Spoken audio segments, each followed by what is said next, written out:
Had a monster performance last night for the Pelicans. He basically did everything. He had 50 points, but all for naught because the Pelicans lost to the Nuggets. Here's a look at exactly what he did, and I feel like this is a sign of things to come.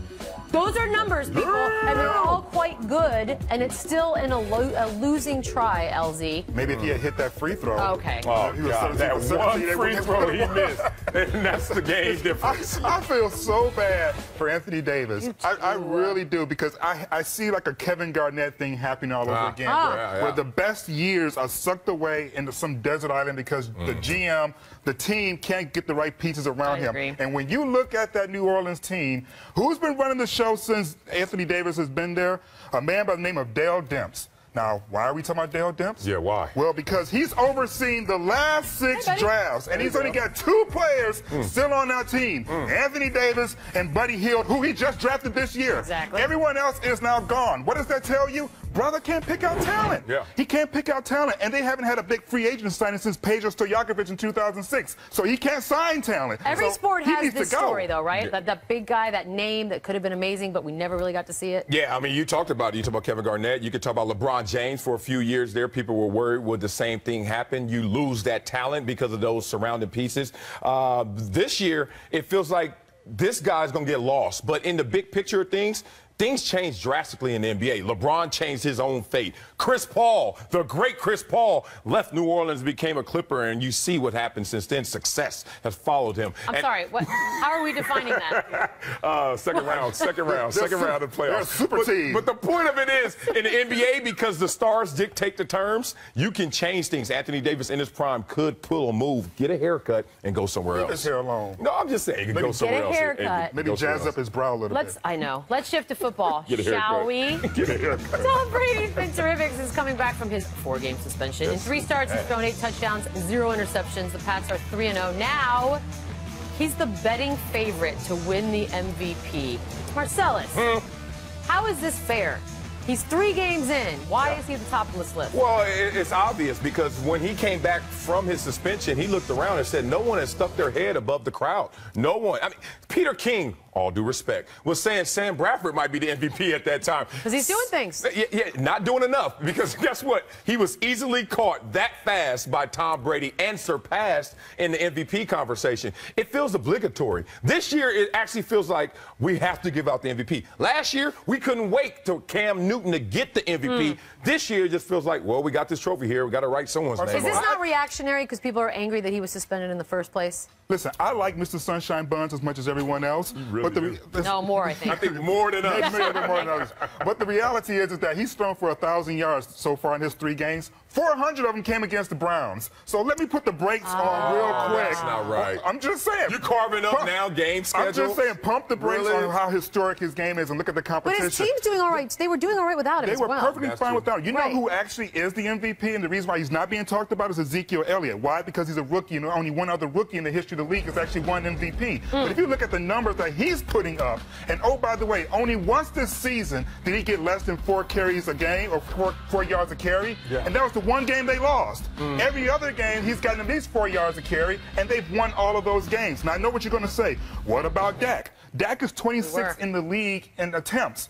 They're not putting the ball in his hands. They're putting the ball in Ezekiel's hand, and he's the reason why they're 5-1. Okay, well, the offensive line has something to do with that. But you're right. He's doing historical things right now, but I think because he's a rookie and it's a shared experience, he won't get that. But is there going to be resentment towards Tom Brady? Always. Will they give it to Tom Brady in the year he was suspended by the commissioner? That's going to be a conversation. I mean, that might just be more of a, hey, we're sending a message to the commissioner. By the way, if he were to win, he would have the fewest games played by an MVP because Joe Montana won it in '89, had 13. And by the way, that's me giving you stats. Oh, you're welcome. Numbers never lie. What happened? All roused up. Bad news. Time for 3 cheers. I know, I caught myself midway through. That felt good. 1 cheer for Will Barton.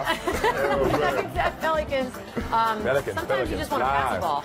Oh, man. Doesn't And they still won. And they still won the game. Right. Y'all give that fella some help. I love how he's looking at him like, why didn't you get that? Yeah, right. Because you know we want my braids to grab him? 2 cheers for Celtics and Nets. Jaylen Brown's big attempt. That could hurt. That could hurt. Oh, is that our first one of the season? Wow. Oh, yeah. Green him and Mr. Shot at the same time. Ooh. I mean, it might be a little high. Expectations were high. Yes. Features for Mavs Pacers. Everything that can go wrong in a single play does. Everything. Everything? All of it. And then it ends well with Dirk. Oh, nice pass.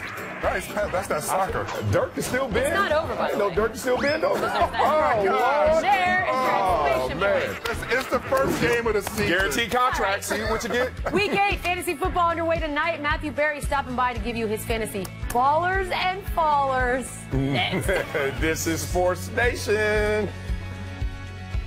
Sports Nation is presented by Toyota. Let's go places. And in part by Wrangler. Be comfortable in your own jeans.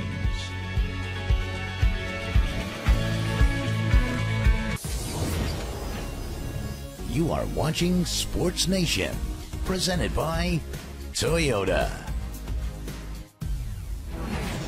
Welcome back. Time to get a little bit smarter with our weekly fantasy segment starring the lovely Matthew Berry.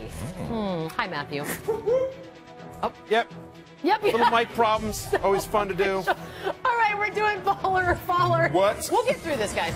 First up, Think Drew so? Brees against the Seahawks. Baller, faller. He is a baller. Look, I know everyone's worried about the Seattle defense, but guess what? The Seahawks haven't been the Seahawks recently. Last 4 weeks, Seattle, 31st in the NFL against the pass on a per-game average. They give up 342 to Arizona, 335 to Atlanta. Drew Brees, at home this year, completing over 67% of his passes. You start Drew Brees at home, Beadle. If you were still paying attention to your lineup, this is what you would do. I'm not, but I accidentally won last week. Next up, Jonathan Stewart against Arizona. He's a faller here. You know, you think about the Arizona Cardinals, who've allowed just one opposing runner to score in their last 4 games. I don't see Stewart having a ton of success against Arizona's #1 scoring defense in the NFL. So, unfortunately, Stewart, who off of the bye previously had such a big game, he's outside my top 20 this week, even in a week where there are 6 teams on a bye. Bench him. He's out. Next up, Jacquizz Rodgers. Yeah, the quiz show. You think I can make that happen as a nickname, Beadle? Why not? There you go. Look, for the first time in his career, Jacquizz Rodgers has gotten a ton of work here. Over 60 carries in the last 2 games alone, and it is a terrific matchup against the Raiders. They're giving up 5 yards per carry. Jacquizz Rodgers somehow still available in over 60% of ESPN.com leagues. It's really incredible, Beadle. Jacquizz Rodgers, a top 10 fantasy play for me this week. Does not look like Doug Martin will be able to go on Sunday. I just enjoy saying his name. Next up, Sure. Jimmy Graham taking on his former team down in New Orleans. Faller, baller. He is a baller, obviously. This is a great matchup going against the New Orleans Saints, obviously second on Seattle in terms of receiving yards and targets, playing New Orleans. Do you think he has a big game in his return to New Orleans, Beadle? I would hope so. Yeah, I think so, too. Russell Wilson, no dummy. By the way, Saints, bottom 5 of the NFL in terms of sacks. So Russell Wilson going to have all day to find Jimmy Graham, and he will absolutely do that. Guy's a top 3 play this week. I'm going to get more points. Next up, Kelvin Benjamin against the Cardinals. He is a faller, unfortunately. Even in a week where a lot of teams are on the bye, you've got Patrick Peterson, who is going to shadow him. Cardinals have given up just 1 touchdown pass to a wide receiver in the last 3 games. So Kelvin Benjamin, unfortunately to me, outside my top 15. I think better days are ahead for him, but this is a tough matchup against a great Cardinals defense, and Peterson is somebody who's been fantastic this year in coverage. I like that you soften the blow with better days are ahead. That's nice. That's really nice. I'm nice. I'm filled with love, Beadle. I know. I like it. DeAndre Hopkins taking on the Lions. Speaking of love, I understand it has been a tough year for DeAndre Hopkins owners, but I believe better days are ahead, and they start this Sunday against the Detroit Lions. The Lions have really struggled in pass coverage so far this year. Darius Slay, by the way, who hasn't had a terrific year, but he missed practice again today. The Lions have given up over 100 yards to receivers in 4 of the last 5, and DeAndre Hopkins 7th in the NFL in targets. They're looking for him a lot. They just haven't been able to connect. I think Brock Osweiler has a better game against Detroit than he has recently against Denver and Minnesota. The schedule gets easier for Hopkins going forward. LZ did not like that. Double birds, as a matter of fact, over to my left. Wow, LZ. Finally, Andy, I thought we were cool. I know, not after that. Andy Dalton against Washington's professional team. Yeah, you know what? I think he is a faller, believe it or not. Don't look now, but after getting torched by the Steelers on opening night, Washington has been pretty good in pass defense.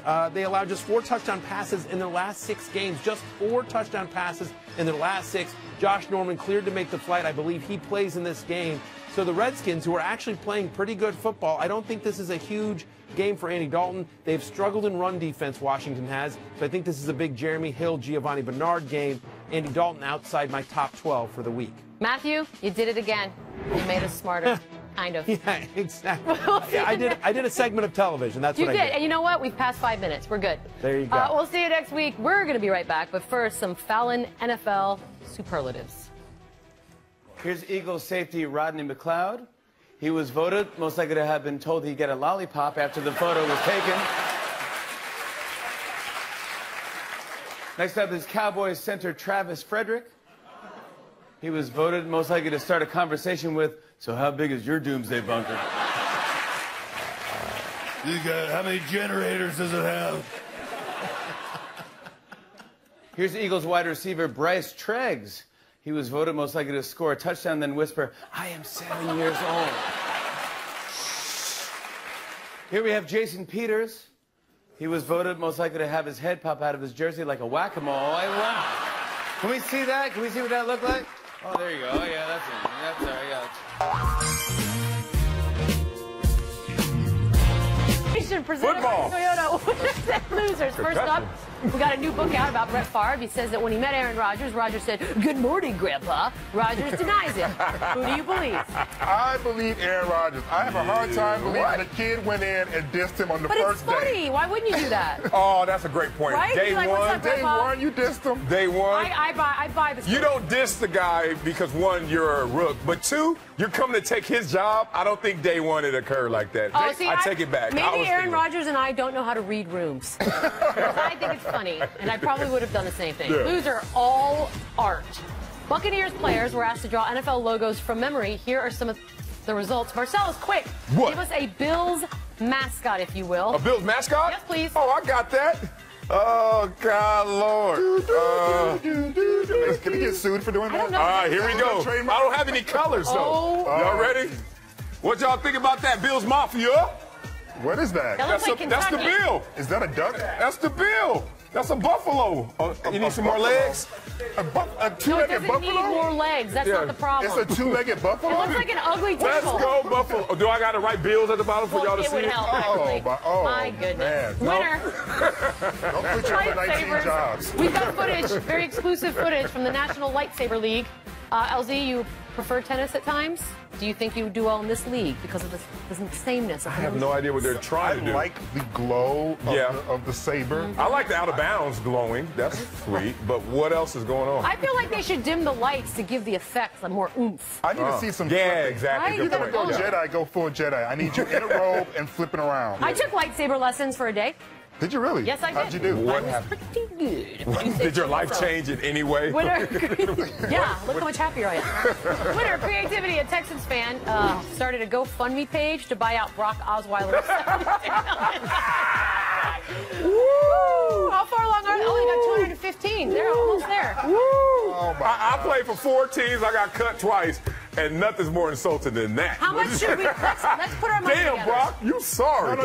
I You want are Brock to sorry. stay right where he's at. I want to see him do No, that man. again Man, over and no. over and over again. No, there's yes. nothing more insulting. His hard-earned money, $215. He's like, forget it. Get him out of here. I got They need some $215 more. on it. He started people. 5 games. Y'all the fool that gave him all that money. You got to deal with it now. You know what? Yeah? I agree with you on that. That's you are true. not wrong. Well, how They did it. insulting is that? You made your bed. That is the Loser. best dig ever. The internet, and all of us, quite frankly. Twitter has decided to retire Vine. We've had some pretty amazing moments, Marcellus. What happens next? Man, Vine was thinking Yes. about getting rid of Twitter. Boy, you lucky you got to him first. Because, I think that one is the one that's been the staple. That's one of my favorites. Yeah, No, I like the shade. There's some good baby ones. So what happened? Snapchat just came and took Vine? Lance is always Lance good. is always good. Yeah, so what happens? Yeah. Snapchat does it? Yeah, who's competing with Vine? How do I put out my cool videos now? The problem is none of these entities have figured out how to make money off this stuff yet. So it's all speculation. That's the reason why they keep crashing each other out. Beadle, you want a video of someone getting beheaded? You want to see that video? Wow. That's a behind-the-scenes joke. He's not that morbid. I can just She can't talk now. Woo, that'll do it for us. We'll be back tomorrow, baby. I'll see you at the rally. I thought about it, too. That was the word for it. You're like, I knew it.